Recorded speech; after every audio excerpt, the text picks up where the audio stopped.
नमस्कार। आयुर्वेद के जो अलग अलग पंचकर्म बताए गए हैं उसमें है वमन।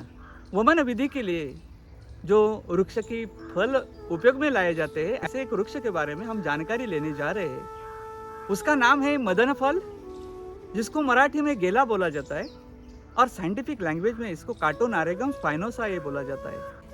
पर्याय नाम भी है जिसको रैंडिया डुमेटोरियम ऐसा बोला जाता है। ये रुबिएसी कुल का पौधा है और ये मध्यम आकार का वृक्ष है। आयुर्वेद के वमन विधि के लिए इसके फल उपयोग में लाए जाते हैं और इसके फल में मोटी मात्रा में सैपोनिन कंटेंट पाया जाता है। और ये जो फल है औषधि दृष्टया भी महत्वपूर्ण है। और इसका जानकारी देने के लिए मेरे साथ जुड़े हुए वैद्य संतोष जी माडिक सर, तो उनके जानकारी ले लेते। सर, ये मदन फली जो है इसका कैसे उपयोग किया जाता है और इसका विधि कैसे होता है, उसके बारे में थोड़ा बता दीजिए। मदन फल जो है वो आयुर्वेद में वमन के लिए उपयुक्त है और वमन करने वाले जो औषधियाँ हैं उसमें मदन फल सबसे श्रेष्ठ बताया है।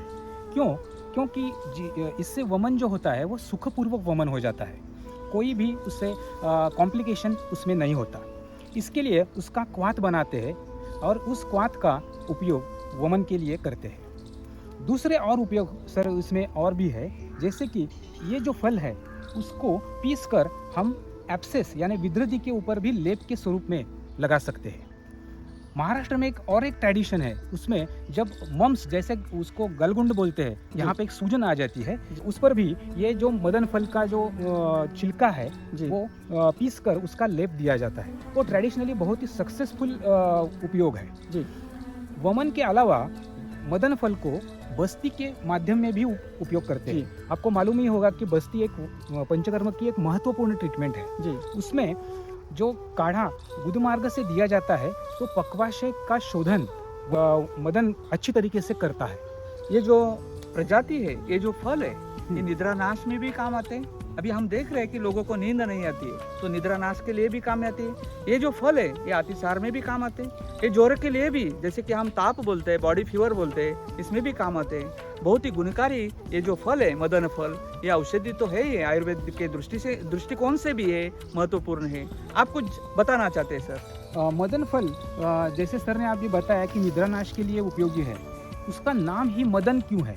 क्योंकि वो सेवन करने से थोड़ा सा मद या थोड़ी सी ग्लानि आ जाती है और निद्रा अच्छी तरीके से लग सकती है। फिर भी उसके लिए उसको मात्रा में लेना बहुत ज़रूरी है जी।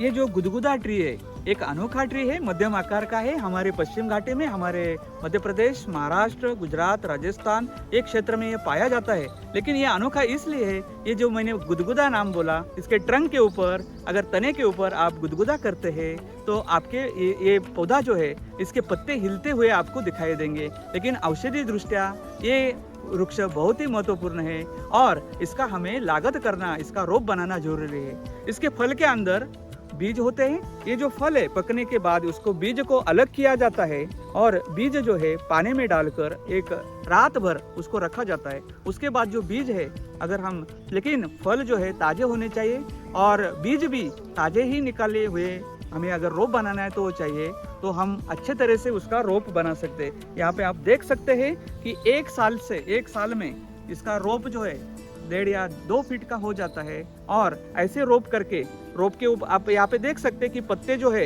एक के दूसरे सामने होते हैं और 2 पेयर में यहाँ पे अल्टरनेट फाइलोटैक्सी होती है।